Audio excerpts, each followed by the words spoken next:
O kapapasok lang po mga kababayan, extraction na talaga ang mangyayari at sa pilitan na nilang isasakay si PRRD mga kababayan sa eroplano papuntang Netherlands sa dahig mga kababayan sa ICC nang wala pong desisyon ng Korte Suprema mga kababayan. At pinangunahan ito ni Torre na pinapili pa sila mga kababayan idadaan sa pakiusapan o sa santong paspasan sa hard way mga kababayan. Panoorin niyo po ha.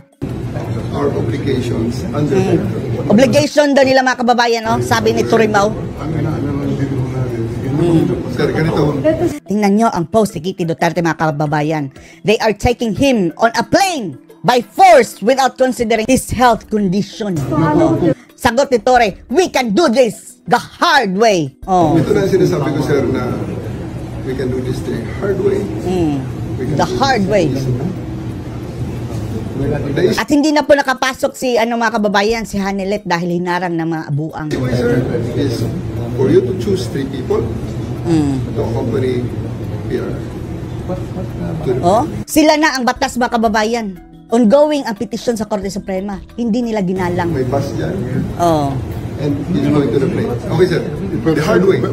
Dahil wala pong mga kababayan wala pong silang pakialam kung maglabas ng desisyon ang Korte Suprema na pabor kay dating Pangulong Duterte as long as maitapon na si Digong sa dahig mga kababayan sa ICC. Ang sabi ni Turimao, let's do this the hard way. Sa pilitan. Chartered flight. Chartered flight. Chartered flight. Dumastos pa ang gobyerno mga kababayan para dyan sa flight na iyan. The hard way. Hindi na po natin makikita si Tatay Digong mga kababayan once madala na po siya sa ICC. Mabubulok si Tatay Digong doon mga kababayan. Tandaan nyo ang mukhang ito. At si Bangag. Please give us information where you are bringing. Wala sa pay grade ko yun, ma'am. Wala sa pay grade. Tagalogin na natin. Sabihin nyo kung saan siya dalahin. The hard way. Ang ina ka. Namura ni Kitty mga kababayan. The hard way. Po kami. The hard way is for Shut up! Hard way. Eto mga kababayan. Lumabas kasi ng saglit si mga kababayan si Madam Hanilet.